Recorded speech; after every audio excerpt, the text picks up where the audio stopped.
O Conto da Aia, escrito por Margaret Atwood, tradução de Ana Deiró, editora Rouco, narração Prince de Resende. Parte 6. Pertences da casa. Capítulo 14. Quando o sino para de tocar, desço a escadaria, um breve vislumbre de movimento vago no olho do espelho pendurado na parede do andar de baixo. O relógio tic-taqueia com seu pêndulo, marcando o tempo. Meus pés, em seus impecáveis sapatos vermelhos, contam o caminho de descida. A porta para a sala de estar está aberta, escancarada. Eu entro. Até agora não há mais ninguém ali. Não me sento, mas me ponho em meu lugar, ajoelhada, perto da cadeira com um banquinho de apoio para os pés, onde Serena Joy, dentro em pouco, virá se entronizar, apoiada em sua bengala, enquanto arria-se para tomar assento. Possivelmente ela porá uma das mãos sobre meu ombro para se firmar, como se eu fosse uma peça de mobília. Já fez isso antes. A sala de estar, outrora, teria sido chamada de sala de recepções, talvez, depois de sala de visitas. Ou talvez seja um pauratório, do tipo como uma aranha e moscas. Mas agora é oficialmente uma sala de estar, porque é isso que é feito nela, por alguns que tomam assento. Para outros, existe apenas o espaço para manter-se de pé. A postura do corpo é importante, aqui e agora. Pequenos desconfortos são intrusivos, são instrutivos. A sala de estar é discreta, simétrica. Essa é uma das formas que o dinheiro assume quando congela. Dinheiro escorreu devagar por essa sala ao longo de anos e anos, como se através de uma caverna subterrânea, incrustando-se e endurecendo como estalactites, adquirindo essas formas. Silenciosamente, as superfícies variadas se apresentam. O veludo rosa escuro, discreto das cortinas fechadas, o lustro do par de cadeiras combinadas do século XVIII, o silêncio de cacto áspero e carnudo do espesso tapete chinês no assoalho, com suas peônias rosa pêssego, o couro suave e elegante da cadeira do comandante, o brilho do bronze na caixa logo ao lado. O tapete é autêntico. Algumas coisas nessa sala são autênticas, outras não. Por exemplo, 2 quadros, 2 pinturas, ambas de mulheres, uma de cada lado da lareira. Ambas usam vestidos escuros, como os das mulheres na velha igreja, embora de uma data posterior. Os quadros possivelmente são autênticos. Desconfio que quando Serena Joy os comprou, depois que se tornou evidente para ela que teria de se redirecionar suas energias para alguma coisa que fosse doméstica, de maneira convincente, ela tinha a intenção de fazer com que passassem por suas ancestrais. Ou talvez os quadros já estivessem na casa quando o comandante a comprou. Não há nenhum meio de saber essas coisas.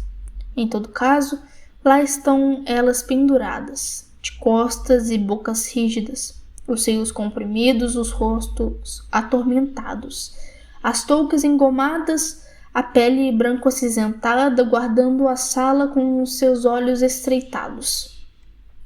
Entre elas, acima da cornija da lareira, há um espelho oval, flanqueado por 2 pares de castiçais de pratas, com um cupido de porcelana branca bem no centro entre eles, com o braço ao redor do pescoço de um carneiro. Os gostos de Serena Joy são uma estranha mistura. Inflexível lasciva por qualidade, desejos ardentes de meloso sentimentalismo. Há um arranjo de flores desidratadas em cada uma das pontas da cornija da lareira, e um vaso de narcisos verdadeiros na bem lustrada mesa de canto, com o trabalho de marchetaria ao longo do sofá. O aposento cheira a óleo de limão, tecido grosso e pesado, narcisos começando a murchar, restos de cheiro de comida que conseguiram abrir caminhos vindos da cozinha ou da sala de jantar, e ao perfume de Serena Joy, lírio dos vales. O perfume é um luxo. Ela deve ter algum fornecedor particular. Inalo o perfume, pensando que deveria apreciá-lo. É a fragrância de garotas pré-pubescentes, dos presentes que crianças pequenas costumavam dar às suas mães no Dia das Mães. O cheiro de meias soquetes brancas de algodão e de náguas brancas de algodão, de pó perfumado para o corpo, da inocência da carne feminina que ainda não cedeu ao surgimento de pelos e ao sangue. Faz com que eu me sinta ligeiramente nauseada, como se estivesse no carro fechado em um dia quente e úmido, com uma mulher bastante idosa usando pó facial em excesso. É com isso que a sala de estar se parece, apesar de toda a sua elegância. Eu gostaria de roubar alguma coisa desse aposento. Gostaria de levar alguma coisa pequenina, o cinzeiro com arabescos, a caixinha para comprimidos da cornija da lareira, talvez uma flor desidratada, escondê-la nas pregas de meu vestido ou na manga com zíper, guardá-la ali até que essa noite seja acabada, escondê-la em meu quarto, debaixo da cama, ou dentro de um sapato, ou numa abertura da almofada dura da fé bordada em petit point. De vez em quando, eu a tiraria e olharia para ela. Isso me faria sentir que tenho poder. Mas um sentimento semelhante seria uma ilusão e arriscado demais. Minhas mãos ficam onde estão, juntas, cruzadas em meu regaço. As coxas unidas, os calcanhares recolhidos abaixo de mim, fazendo pressão para cima contra meu corpo. Cabeça baixa, em minha boca o gosto de pasta de dentes, falsa menta e pó de gesso. Eu espero que as pessoas pertencentes à casa se reúnam, pertences da casa. Isso é o que nós somos. O comandante é o chefe, o dono da casa. A casa é o que ele possui, para possuir e manter sob controle até que a morte nos separe. O porão de carga de um navio vazio. Cora entra primeiro, depois Rita, esfregando as mãos no avental. Elas também foram convocadas pelo sino. Ressentem-se disso. Tem outras coisas a fazer, lavar os pratos, por exemplo, mas precisam estar aqui. Todos eles precisam estar aqui. A cerimônia o exige. Todas nós somos obrigadas a presenciar isso de uma maneira ou de outra. Rita faz uma carranca para mim antes de entrar e assumir sua posição de pé atrás de mim. É minha culpa esse desperdício de seu tempo. Não minha, mas de meu corpo, se houver uma diferença. Até mesmo o comandante está submetido a seus caprichos. Nick entra, dá um cumprimento de cabeça para nós três, olha ao redor da sala. Ele também assume seu lugar atrás de mim de pé. Está tão perto que o bico de sua bota está tocando meu pé. Será que isso é de propósito? Quer seja ou não, estamos nos tocando duas formas de couro. Sinto o meu sapato se amaciar, sangue flui para dentro dele e ele torna-se mais quente, torna-se uma pele. Movo-me meu pé ligeiramente, afastando-o. Gostaria que ele andasse logo, diz Cora. Ande logo e espere, diz Nick. Ele dá uma risada, move o pé de modo que fique tocando no meu de novo. Ninguém pode ver, debaixo das pregas da roda ampla de minha saia estendidas no chão. Eu me ajeito, está quente demais aqui dentro. O cheiro de perfume velho faz com que me sinta um pouco nauseada. Afasto o meu pé. Ouvimos Serena vindo, descendo as escadas, passando pelo corredor, o bater esmaecido de sua bengala no tapete, a pancada surda do pebão. Ela entra cocheando pela porta, lança um olhar rápido para nós, contando, mas sem ver. Dá um aceno de cabeça para o Nick, mas não diz nada. Está com um de seus melhores vestidos, azul celeste, com bordados em branco aplicados ao longo das orlas do véu, flores e gregas. Mesmo em sua idade, ainda sente a necessidade de se engrinaldar com flores. Não tenho nenhuma utilidade para você, penso dirigindo-me a ela. Não pode mais usá-las? Você está murcha. Flores são os órgãos genitais de plantas. Li isso em algum lugar. Um dia. Ela se encaminha até sua cadeira e o banquinho para os pés, vira-se, deixa-se arriar, aterriza desgraciosamente. Levanta o pé esquerdo para o banquinho, remexe no bolso da manga. Posso ouvir o farfalhar, o estalido do isqueiro, o cheiro de chamuscar ardente da fumaça, inalo, trazendo-o para dentro de mim. Atrasado, como de costume, diz ela. Não respondemos. Há um tilintar metálico enquanto tateia na mesa do abajur. Então um clique e um aparelho de televisão completa seu aquecimento. Um coro masculino, com pele amarelo e esverdeadas, a cor precisa de um ajuste. Eles estão cantando. Vem para a igreja em Wildwood. Vem, vem, vem, vem, vem, cantam os baixos. Serina aperta o botão de troca de canal. Ondas, zigue-zagues coloridos, uma confusão de som adulterado. É a estação de satélite de Montreal com um sinal bloqueado. Então aparece um pregador fervoroso de olhos castanhos brilhantes, inclinando em nossa direção sobre uma escrivaninha. Ultimamente eles parecem muito com homens de negócios. Serina lhe dá alguns segundos e então clica o botão de novo. Vários canais sem nada, então o telejornal. Isso é o que ela estava procurando. Ela se reencosta, respira fundo. Eu, por outro lado, me inclino para a frente. Uma criança com permissão para ficar acordada até mais tarde com os adultos. Essa é a única coisa boa a respeito dessas noites, as noites da cerimônia. Tenho permissão para assistir às notícias do telejornal. Parece ser uma regra não mencionada nesta casa. Sempre chegamos aqui na hora. Ele sempre chega atrasado. Serina sempre assiste às notícias. Tais como são, quem sabe se alguma coisa nelas é verdade? Poderia ser apenas velhos clipes, matérias falsas, encenadas, mas assisto de qualquer maneira, na esperança de ser capaz de ver o que está por trás delas. Qualquer notícia agora é melhor do que nenhuma. Primeiro, as linhas de combate, na verdade não são linhas de combate. A guerra parece estar em curso em vários lugares ao mesmo tempo. Montanhas arborizadas, vistas do alto, as árvores de um tom amarelado doentio. Eu gostaria que ela ajustasse a cor. É a região do Planalto e das montanhas apalachianas, diz a voz do locutor, onde os anjos do Apocalipse, quarta divisão, estão desentocando um grupo de guerrilheiros batistas, com o apoio aéreo do 21º Batalhão dos Anjos da Luz.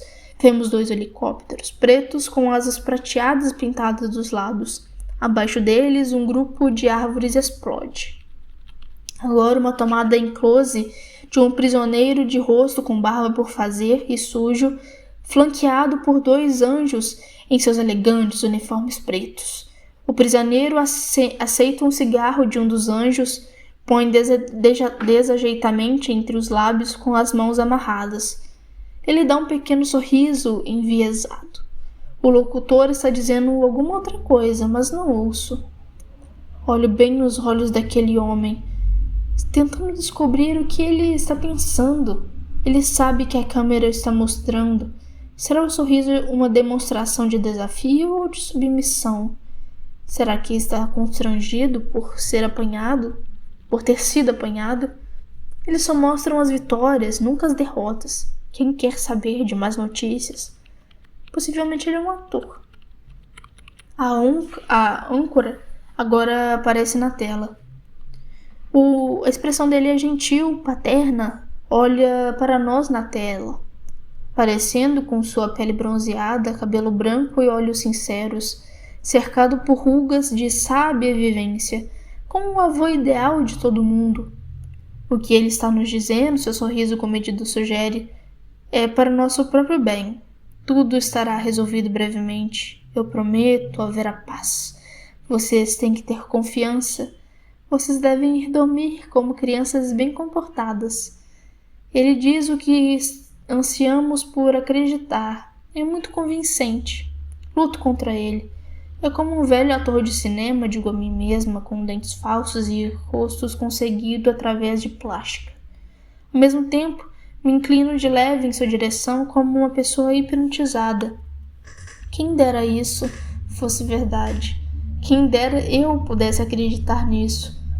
Agora ele está nos dizendo que uma quadrilha clandestina de espionagem foi desbaratada por uma equipe de olhos, trabalhando com um informante infiltrado.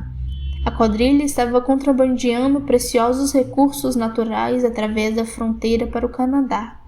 5 membros da seita herege de Quactres foram presos, diz ele sorrindo gentilmente, e mais prisões são previstas. 2 dos Quacres aparecem na tela, um homem e uma mulher.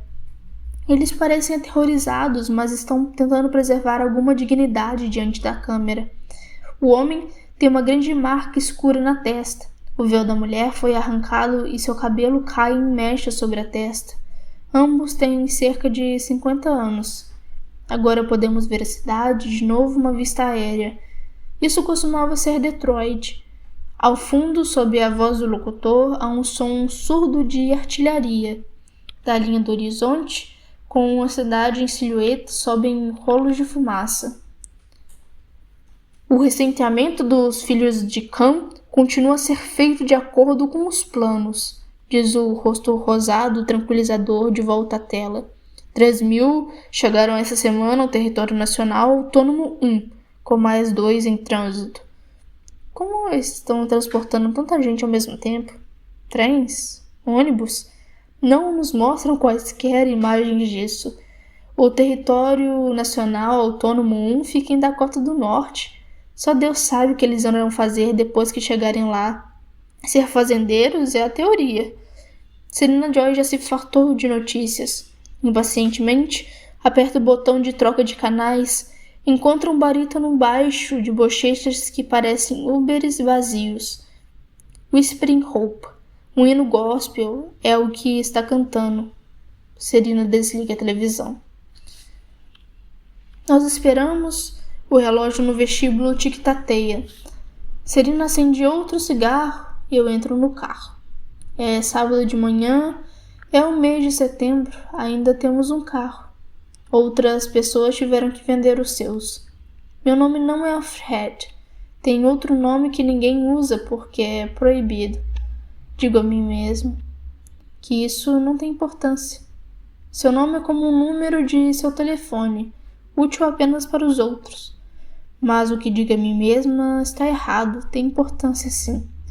Mantenho o conhecimento desse nome como algo escondido, algum tesouro que voltarei para escavar e buscar algum dia. Penso nesse nome como enterrado. Esse nome tem uma aura ao seu redor, como um amuleto, um encantamento qualquer que sobreviveu de um passado imaginavelmente distante. Deito-me em minha cama de solteiro de noite, com os olhos fechados, e o nome flutua ali, por trás de meus olhos, não totalmente ao meu alcance, resplandecendo na escuridão. É uma manhã de sábado em setembro.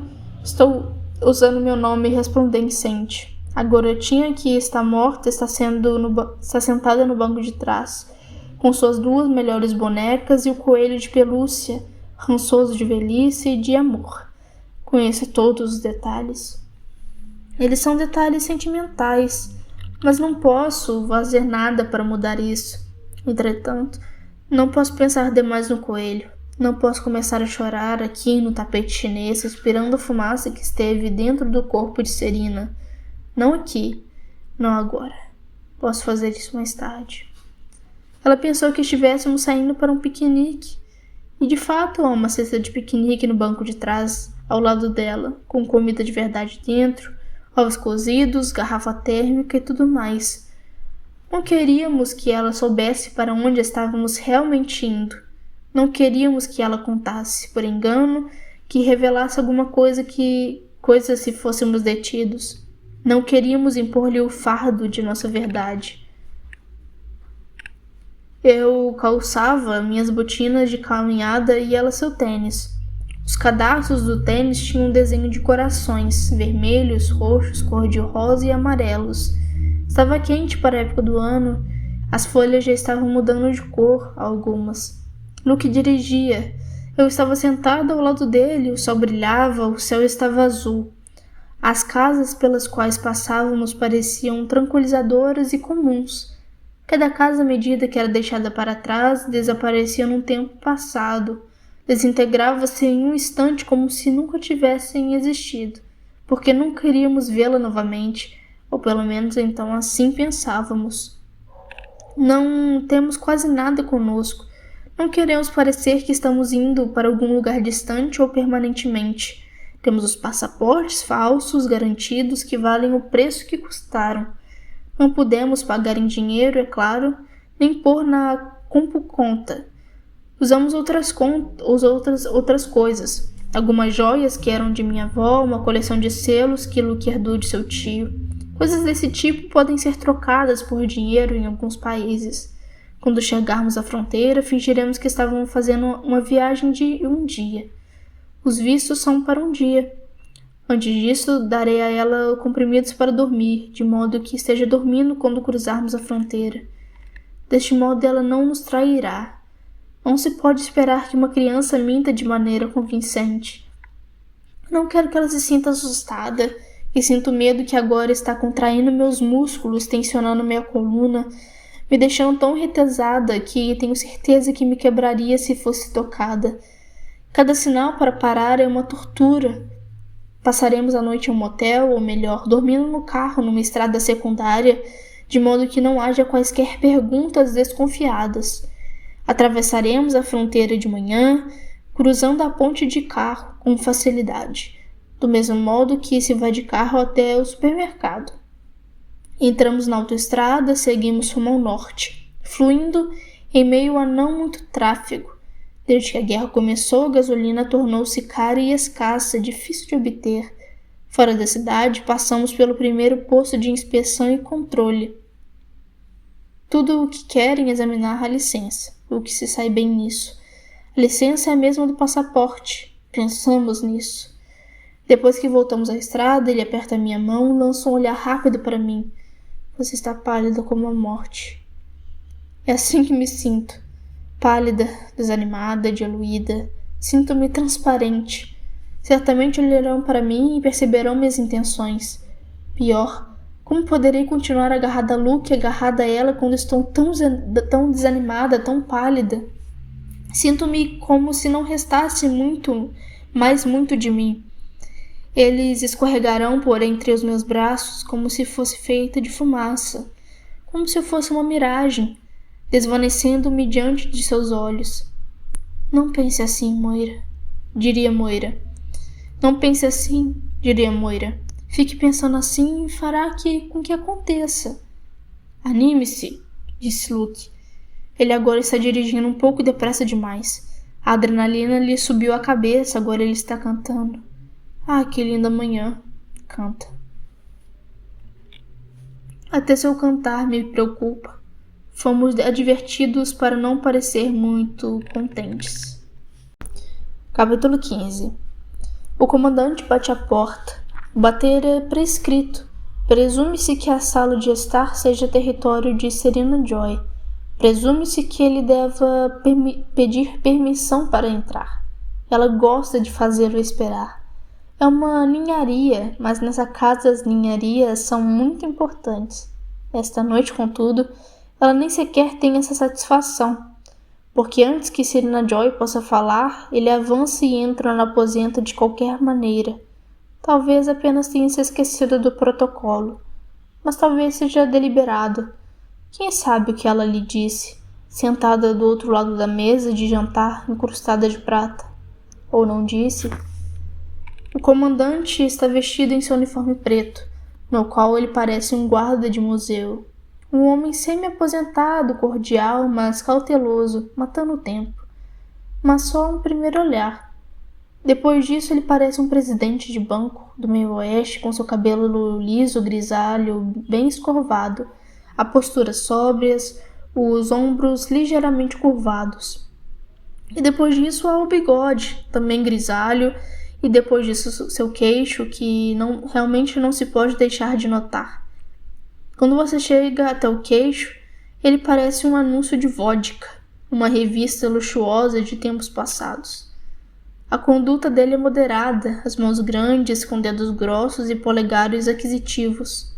Os olhos azuis um pouco comunicativos, falsamente inócuos. Ele nos examina como se fazendo um inventário. Uma mulher ajoelhada de vermelho, uma mulher sentada de azul, duas de verde, de pé um homem solitário, de rosto magro ao fundo.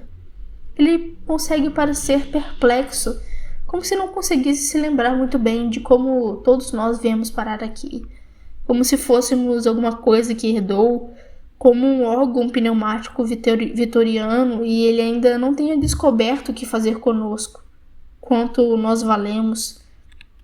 Ele dá um aceno de cabeça na direção geral de Serena Joy, que não dá um pio. Atravessa a sala até a grande cadeira de couro reservada para ele, tira a chave do bolso, manuseia desajeitadamente a caixa revestida de couro, toda guarnecida de latão, que fica na mesa ao lado da cadeira. Insere a chave, abre a caixa e tira a Bíblia. Um exemplar comum, de capa preta e com páginas de borda dourada. A Bíblia é mantida trancada, da mesma maneira como as pessoas antigamente trancavam o chá para que os criados não a roubassem. É um instrumento incendiário. Quem sabe o que faríamos com ela se puséssemos nossas mãos nela? Podemos ouvi-la lida em voz alta por ele, mas não podemos ler. Nossas cabeças se viram em sua direção. Estamos cheios de expectativa. Aqui vem nossa história da hora de ir para a cama. O comandante senta e cruza as pernas, observado por nós. Os marcadores de página estão no lugar. Ele abre o livro, pigarreia um pouco, como se encabulado. Será que podia me trazer um gole d'água? Diz ele para o ar. Por favor. Acrescenta. Atrás de mim, uma delas, Cora ou Rita, abandona seu espaço no quadro e sai para a cozinha. O comandante fica sentado, olhando para baixo. O comandante suspira, tira um par de óculos de leitura do bolso interno, com armação de ouro, e põe os óculos. Agora ele parece um sapateiro em um livro antigo de conto de fadas. Será que nunca se acabam seus disfarces de benevolência? Nós o observamos atentamente, cada centímetro, cada meneio. Ser um homem observado com atenção por mulheres. Isso deve ser inteiramente estranho. Tê-las observando o tempo todo, tê-las se perguntando o que ele vai fazer agora. Tê-las se encolhendo quando ele se move, mesmo se for um movimento bastante inofensivo. Estender a mão para pegar um cinzeiro, talvez. Tê-las medindo, avaliando, tê-las pensando, ele não pode, não é capaz de fazê-lo. Ele não serve, ele terá de servir.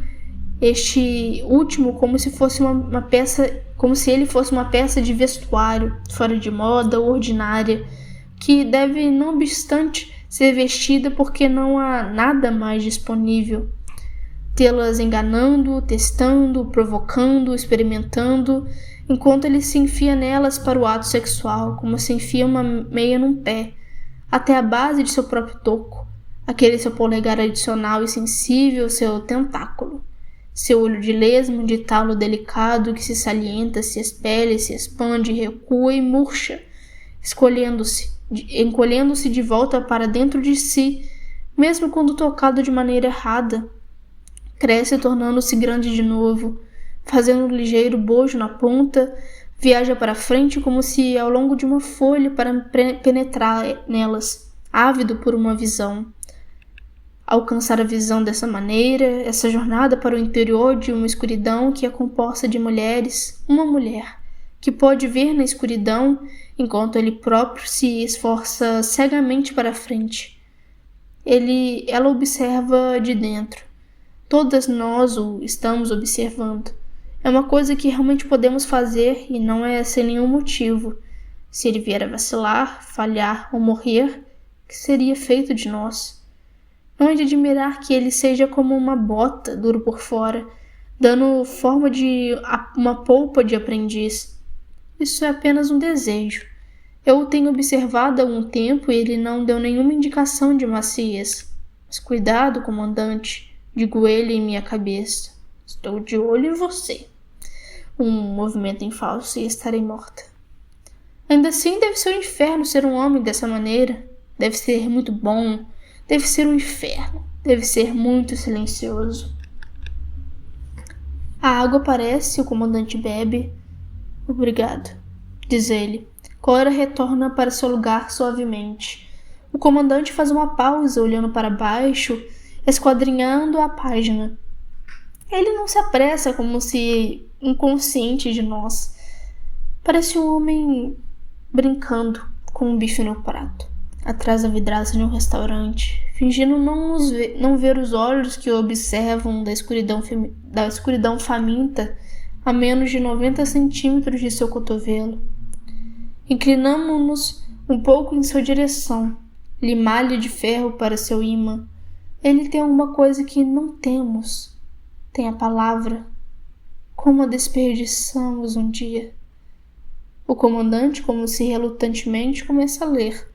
Não faz isso muito bem. Talvez esteja apenas entediado. É a história habitual. As histórias habituais. Deus para Adão, Deus para Noé.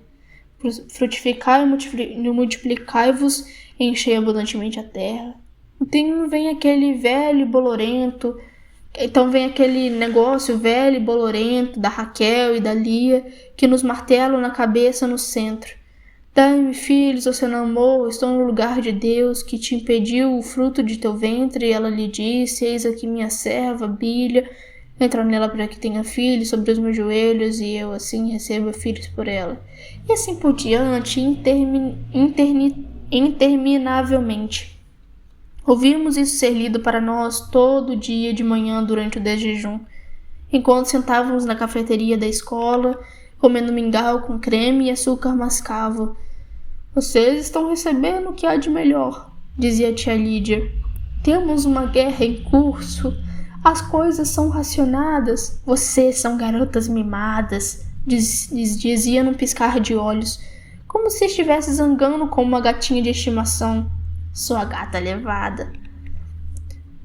Na hora do almoço eram as beatitudes, bem venerado isso, bem bem-aventurado aquilo. Elas punham para tocar uma gravação em disco, a voz era de um homem. Bem-aventurados os pobres de espírito, porque deles é o reino dos céus. Bem-aventurados os misericordiosos, bem-aventurados os mansos, bem-aventurados os que se calam.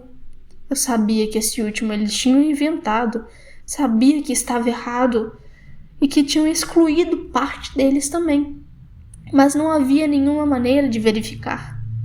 Bem-aventurados os que choram, porque eles serão consolados. Ninguém disse quando.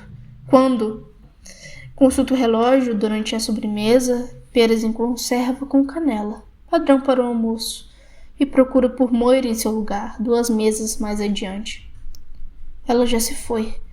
Levanto minha mão e me dão licença para sair. Não fazemos isso com demasiada frequência e sempre em horários diferentes do dia. No banheiro, vou para o penúltimo sanitário como de hábito. Você está aí? Sussurro. Em carne e osso e 2 vezes mais feia. Sussurra Moira em resposta. O que você descobriu? Pergunto. Não muita coisa. Eu tenho que sair daqui, estou ficando maluca. Eu sinto pânico. Não, Moira. Digo, não tente fugir, não sozinha. Vou fingir que estou doente. Eles mandam uma ambulância, já vi. Você só vai conseguir chegar ao hospital. Pelo menos será uma mudança, não terei que ouvir aquela bruxa velha medonha. Eles vão desmascarar você. Não se preocupe, sou boa nisso. Quando eu era garota no colégio, cortei tudo que tivesse vitamina C, tivesse escorbuto. Nos primeiros estágios, eles não podem diagnosticar. Depois você apenas começa a tomar tudo de novo e fica boa. Vou esconder meus comprimidos. Moira, não. Eu não podia suportar o pensamento de ela não estar aqui comigo, por mim. Eles mandam 2 sujeitos com você na ambulância, imagine só. Eles devem estar famintos pela coisa merda. Não tem permissão nem sequer de botar a mão no bolso. As possibilidades são... Vocês aí dentro, tempo esgotado, disse a voz de tia Elizabeth no vão da porta. Eu me levantei, puxei a descarga. 2 dos dedos de Moira apareceram através do buraco na parede. Era grande o bastante para apenas 2 dedos. Encostei meus próprios dedos nela. Rapidamente, os apertei, larguei. Então, disse Lia, Deus me tem dado o meu galardão, pois tenho dado minha serva, meu marido, diz o comandante. Ele deixa o livro cair fechado. Este som faz um som de escape como o de uma porta acolchoada se fechando sozinha ao longe. Um bafo de ar. O som sugere que a macia das páginas finas de papel, como casca de cebola, que sensação daria senti-la sob o toque dos dedos, macias e secas, como o papel podre. Posadas e cobertas de pó de arroz do tempo de antes, que você comprava em envelopinhos de papelão para tirar o brilho do nariz naquelas lojas que vendiam velas e sabonetes em formato de coisas, conchas, cogumelos, como papel seda para enrolar cigarros, como pétalas. O comandante fica sentado de olhos fechados por algum tempo, como se cansado. Ele trabalha de manhã à noite até tarde, tem muitas responsabilidades. Serena começou a chorar.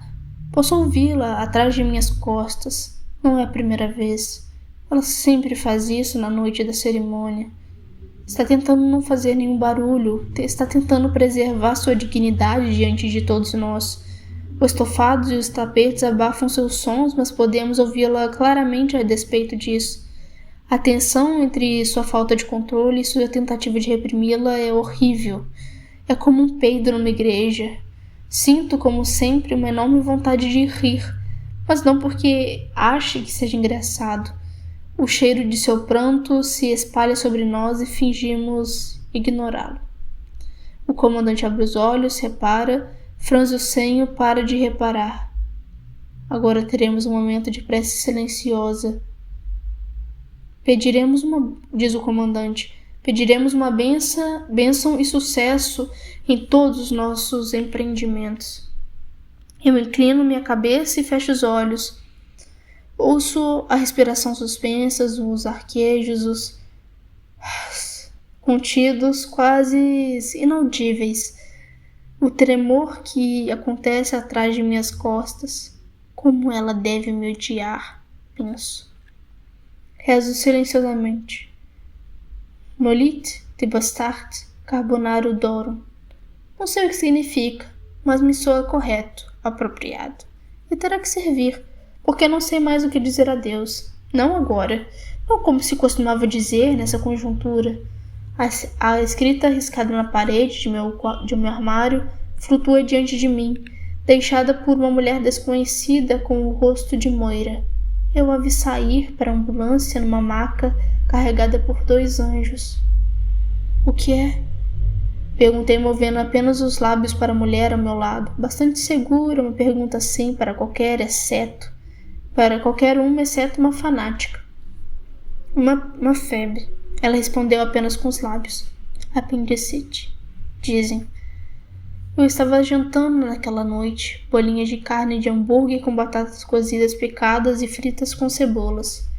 Minha mesa ficava perto da janela e eu podia ver o lado de fora até os portões da frente. Vi a ambulância voltar, sem Serene dessa vez. Um dos anjos saltou rapidamente e falou com o guarda. O guarda entrou no prédio. A ambulância permaneceu estacionada. O anjo ficou parado de costas para nós, como haviam sido ensinados a fazer. 2 achias saíram do prédio com o guarda. Elas foram para a parte de trás do veículo, carregaram Moira para fora. Arrastaram-na para dentro pelo portão e pelas escadas da frente, aguardando-a por baixo dos braços, um de cada lado. Ela estava tendo dificuldade para andar. Parei de comer. Não conseguia comer. A esta altura, todas nós Do meu lado da mesa estávamos olhando pela janela.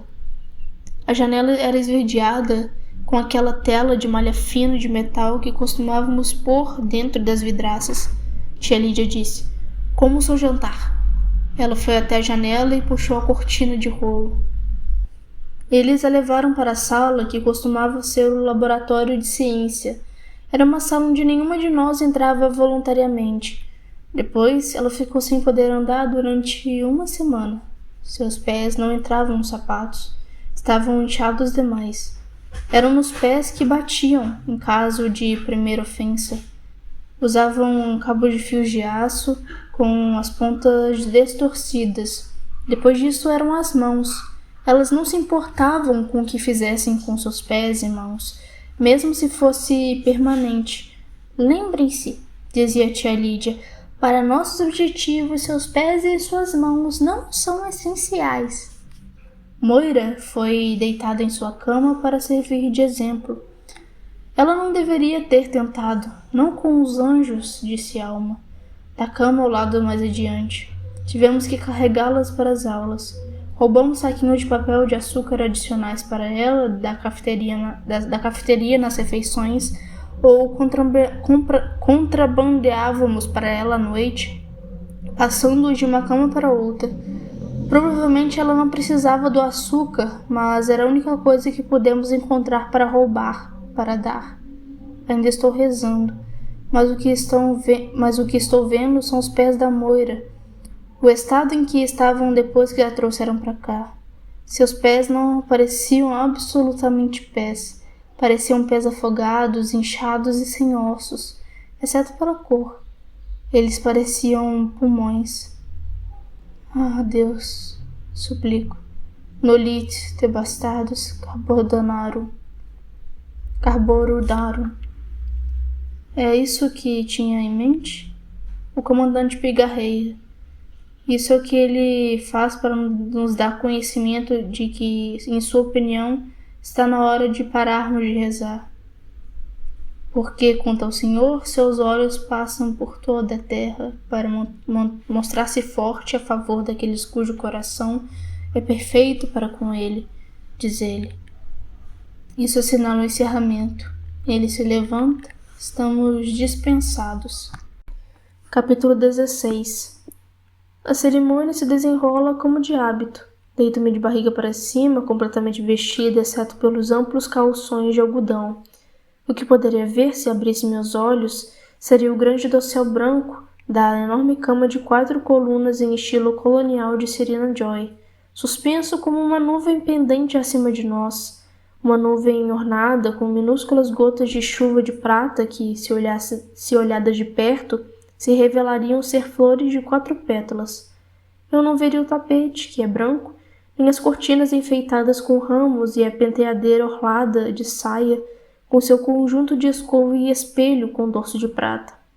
Apenas o dossel, que consegue sugerir exatamente e, ao mesmo tempo, pela qualidade diáfana de seu tecido e do bojo de sua curva pesada para baixo, a qualidade de ser etéreo e matéria.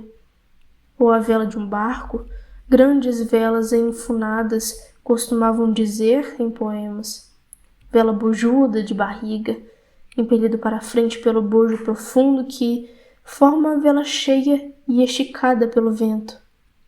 Uma névoa de lírio dos vales nos circunda, fria e desagradável, quase fria e seca. Não há calor neste quarto. Acima de mim, em direção à cabeceira da cama, Serena Joy está posicionada, estendida. Suas pernas estão abertas, deito-me entre elas, minha cabeça sobre seu estômago, seu osso púbico sob a base de meu crânio. Suas coxas, uma de cada lado de mim, ela também está completamente vestida. Meus braços estão levantados. Ela segura minhas mãos, cada uma das minhas numa das dela. Isso deveria significar que somos uma mesma carne, o mesmo ser. O que realmente significa é que ela está no controle do processo e, portanto, do produto. Se houver um. Os anéis de sua mão esquerda se enterram em meus dedos. Pode ser ou não vingança. Minha saia vermelha é puxada para cima até minha cintura, mas não acima disso. Abaixo dela, o comandante está fodendo. O que ele está fodendo é a parte inferior de meu corpo. Não digo fazendo amor, porque não é o que ele está fazendo.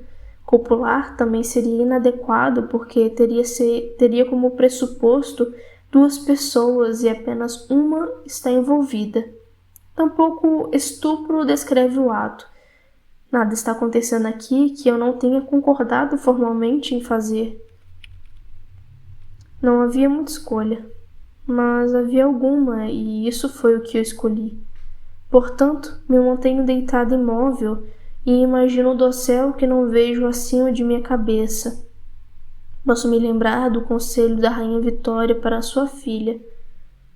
Feche os olhos e pense na Inglaterra. Mas isso não é Inglaterra. Eu gostaria que ele se apressasse. Talvez eu esteja louca e isto seja algum novo tipo de terapia. Gostaria que fosse verdade, então eu melhoraria e isso acabaria. Serena Joy agarra minhas mãos como se ela, não eu, é quem estivesse sendo fodida. Como se ela o achasse prazeroso, doloroso, e o comandante fode com um ritmo regular de marcha de 2 por 4 tempos, sem parar como uma torneira gotejando. Ele está preocupado, como um homem cantarolando para consigo mesmo no chuveiro sem saber que está cantarolando, como um homem que tem outras coisas em sua mente. É como se ele estivesse em algum outro lugar, esperando por si mesmo gozar, tamborilando com os dedos o tampo da mesa enquanto espera. Há uma impaciência em seu ritmo agora. Mas este não é o sonho erótico de todos, duas mulheres ao mesmo tempo? Eles costumavam dizer isso, excitante. Costumavam dizer. O que está acontecendo nesse quarto, sob o dossel argênteo de Serena Joy, não é excitante. Não tem nada a ver com paixão, o amor, o romance ou qualquer daquelas outras noções com as quais costumávamos nos empolgar. Não tem nada a ver com desejo sexual, pelo menos não para mim, e certamente não para Serena. Excitação sexual e orgasmo não são mais considerados necessários. Seriam meramente um sintoma de frivolidade, como ligas rendadas ou pintas falsas, distrações supérfluas para os volúveis, fora de moda. Parece estranho que mulheres outrora gastassem tanto tempo e energia lendo a respeito desse tipo de coisa, pensando nelas, se preocupando com elas, escrevendo a respeito delas. São tão evidentemente recreativas. Isso não é recreação, nem mesmo para o comandante. Isto é trabalho sério. O comandante também está cumprindo seu dever. Se eu entreabrisse meus olhos estreitamente, poderia vê-lo com sua cara não desagradável pendendo sobre meu torso, com alguns fios de cabelo prateado caindo sobre sua testa, aplicado à sua jornada interna, aquele lugar para onde ele segue apressado, que recua como se num sonho, na mesma velocidade com que dele se aproxima. Eu veria os olhos dele abertos. Se ele tivesse melhor aparência, será que eu gostaria mais disso? Pelo menos ele é uma melhora se comparado com o anterior, e cheirava como um vestiário de igreja na chuva, com a boca da gente quando o dentista começa a escarbichar com seus ferrinhos nossos dentes, como uma narina. O comandante, em vez disso, cheira bolinhas de naftalina. Ou será esse o odor, alguma forma punitiva de loção após barba? Por que será que ele tem que usar aquele uniforme idiota? Mas será que eu gostaria mais de seu corpo branco nu e cru, com um tufo de pelos? Beijar é proibido entre nós. Isso faz com que seja suportável. A gente se desliga, se distancia. A gente representa. Ele goza finalmente com um gemido abafado, como se de alívio Serena Joy, que esteve prendendo a respiração, a expele. O comandante, que esteve se apoiando em seus cotovelos, mantendo-se afastado de nossos corpos combinados, não permite a si mesmo afundar e mergulhar em nós. Ele descansa um momento, retira, faz recuar, dá sumiço e fecha o zíper. Dá um comprimento de cabeça, então gira nos calcanhares e sai do quarto, fechando a porta com cuidado exagerado atrás de si, como se nós duas fôssemos sua mãe enferma. Há alguma coisa de hilariante nisso, mas não ouso rir. Serena Joy solta minhas mãos. Você pode se levantar agora, diz ela. Levante-se e saia daqui. Ela deveria me fazer descansar por 10 minutos, com os pés apoiados no travesseiro para melhorar as chances. Este deveria ser um momento de meditação silenciosa para ela, mas não está com estado de espírito para isso. Há repugnância em sua voz, como se o toque de minha carne lhe desse náuseas e a contaminasse. Eu me desenredo do corpo dela e me levanto. O esperma do comandante escorre pelas minhas pernas abaixo. Antes de me virar para ir, vejo-a endireitar a saia azul, cerrar as pernas bem juntas. Ela continua deitada na cama, olhando para o alto, para o dossel acima dela, dura, rígida e emperdigada como uma esfinge. Para qual de nós é pior? Para ela ou para mim? Capítulo 17. Isto é o que faço quando volto ao meu quarto. Tiro minhas roupas e visto a camisola. Procuro um naco de manteiga na biqueira do pé direito de meu sapato, onde o escondi depois do jantar. O armário estava quente demais. A manteiga está semilíquida. Grande parte dela derreteu no guardanapo de papel em que embrulhei. Agora terei manteiga no sapato. Não será a primeira vez, porque sempre que há manteiga ou mesmo margarina, guardo um pouco dessa maneira. Posso tirar a maior parte da manteiga do forro do sapato com uma toalhinha, um pedaço de papel higiênico do banheiro amanhã. Esfrego a manteiga sobre o meu rosto, espalho na pele de minhas mãos. Não há mais nenhum tipo de loção ou creme facial, não para nós. Essas coisas são consideradas vaidade. Somos receptáculos. Somente as entranhas de nossos corpos é que são consideradas importantes. O exterior pode se tornar duro e enrugado. Pouco lhes importa, como a casca de uma noz. Isso foi um decreto das esposas, essa ausência de loção para as mãos. Não querem que sejamos atraentes. Para elas, as coisas estão bastante ruins como estão. A manteiga foi um truque que aprendi no centro Raquel e Lia. O centro vermelho, como o chamávamos, porque havia tanto vermelho. Minha predecessora neste quarto, minha amiga com sardas e risada gostosa, deve ter feito isso também, passar manteiga. Todas nós fazemos. Enquanto fizermos isso, passar a manteiga em nossa pele para mantê-la macia, podemos acreditar que algum dia sairemos, que seremos tocadas de novo, com amor ou com desejo. Temos nossas próprias cerimônias privadas. A manteiga é gordurosa e ficará rançosa e com cheiro de queijo velho, mas pelo menos é orgânica, como costumavam dizer. Nós nos rebaixamos a esse tipo de expedientes.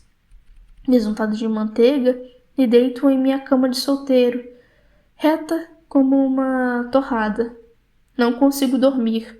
Na semi-escuridão, olho fixamente para o olho cego do gesso no meio do teto, que me devolve o olhar, ainda que eu não possa ver. Não há brisa, minhas cortinas brancas são como bandagens de gaze, pendendo moles, tremeluzindo na aura lançada pela luz dos holofotes que iluminam essa casa à noite. Ou será que é a lua? Afasto o lençol para trás, levanto-me cuidadosamente. Sobre pés silenciosos, vestindo minha camisola, vou até a janela. Como uma criança, eu quero ver. A lua no seio da neve recém-caída, o céu está mais claro, mais difícil de distinguir por causa do holofote. Mas sim, no céu obscurecido, uma lua flutua, nova, uma lua mágica, uma lasca de pedra antiquíssima, uma deusa, um piscar de olho. A lua é uma pedra e o céu está repleto de máquinas letais. Mas, ó Deus, como é bonito mesmo assim. Quero o Luke aqui, quero tanto. Quero ser abraçada e que me digam meu nome. Quero ser apreciada de maneiras que não sou. Não, quero ser mais do que valiosa. Repito meu nome antigo, recordo a mim mesma do que outrora eu podia fazer, de como os outros me viam. Quero roubar alguma coisa. No vestíbulo, a lâmpada noturna está acesa. O longo espaço reluz ligeiramente banhado de rosado. Eu ando, pondo o pé cuidadosamente no chão, depois o outro, sem nenhum rangido, pela passadeira, como se sobre um solo de floresta. Furtivamente, meu coração acelerado em meio à casa na noite. Estou fora de lugar. Isso é inteiramente legal. Passando pelo olho de peixe na parede do vestíbulo, posso ver minha forma branca, de corpo armado como tenda, os cabelos descendo pelas costas como uma juba, os olhos faiscando. Gosto disso. Estou fazendo alguma coisa sozinha. O ativo é um tempo verbal, acompanhado de tensão. O que eu gostaria de roubar é uma faca da cozinha, mas não estou pronta para isso. Chegou à sala de estar. A porta está entreaberta. Me esgueiro para dentro, deixo a porta um pouco aberta. Um rangido de madeira, mas quem está perto o suficiente para ouvir? Fico parada no aposento, deixando as pupilas de meus olhos se dilatarem, como as de um gato ou uma coruja. Perfume antigo, poeira de tecidos enchem minhas narinas. Há uma ligeira névoa de luz, penetrando através das fendas ao redor das cortinas fechadas, da luz do holofote lá fora, onde 2 homens sem dúvida fazem rondas de patrulha. Já os vi, do alto, de trás de minhas cortinas, formas escuras recortadas. Agora eu posso ver silhuetas, vislumbres, do espelho, as bases dos abajures, os vasos, o sofá assomando como uma nuvem ao anoitecer. O que devo levar? Algo de que ninguém vá sentir falta. No bosque, à meia-noite, uma flor mágica, um narciso murcho, não um dos arranjos de flores desidratadas. Os narcisos logo serão jogados fora. Estão começando a cheirar mal. Junto com as emações de fumaça envelhecida de Serena, o fedor de seu tricô. Tateio, encontro uma mesa de canto. Toco, há um tilintar. Devo ter batido em alguma coisa. Encontro os narcisos quebradiços nas pontas onde secaram. Moles em direção aos talos, uso os meus dedos para apertar e arrancar. Vou prensar isso em algum lugar, debaixo do colchão, deixar lá, para a próxima mulher a que vier depois de mim encontrar. Mas há alguém na sala atrás de mim.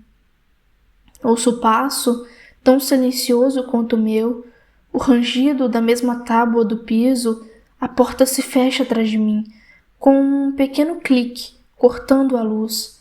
Fico imóvel, gelada. O branco foi um erro. Sou neve à luz do luar, mesmo na escuridão. Então sussurro. Não grite, está tudo bem. Como se eu fosse gritar, como se estivesse tudo bem. Viro-me uma forma, nada mais. Reflexo de maçã de rosto, desprovido de cor. Ele dá um passo na minha direção. Nick,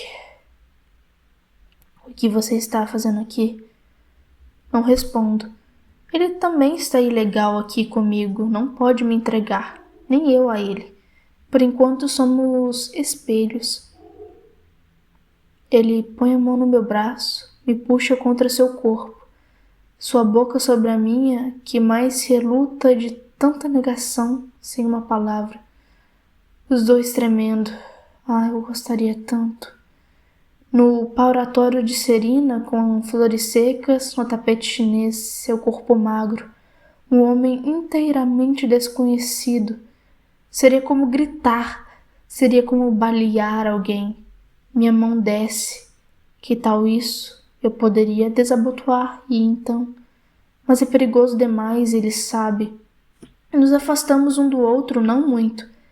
Confiar demais, arriscar demais, já foi mais que demais. Eu estava indo encontrar você, diz ele, quase exala em minha orelha.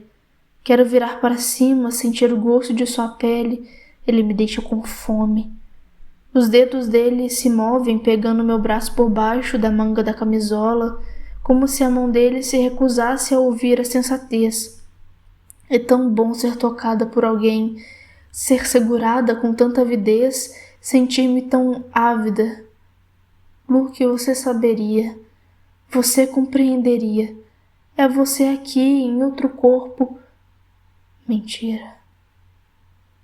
Por quê? Digo. É tão forte para ele que correria o risco de vir a meu quarto à noite? Penso nos homens enforcados, pendurados em ganchos no muro. Tenho que fugir daqui e voltar para as escadas assim antes que me dissolva inteiramente. A mão dele, em meu ombro agora imóvel, pesada, me pressionando para baixo como um chumbo quente. É por isso que eu morreria. Sou uma covarde. Detesto a simples ideia de dor. Ele me disse para ir, responde Nick. Ele quer ver você no escritório dele. O que quer dizer? Digo, o comandante deve ser me ver. O que ele quer dizer com ver? Será que ainda não se fartou de mim? Amanhã, diz ele, a voz apenas audível.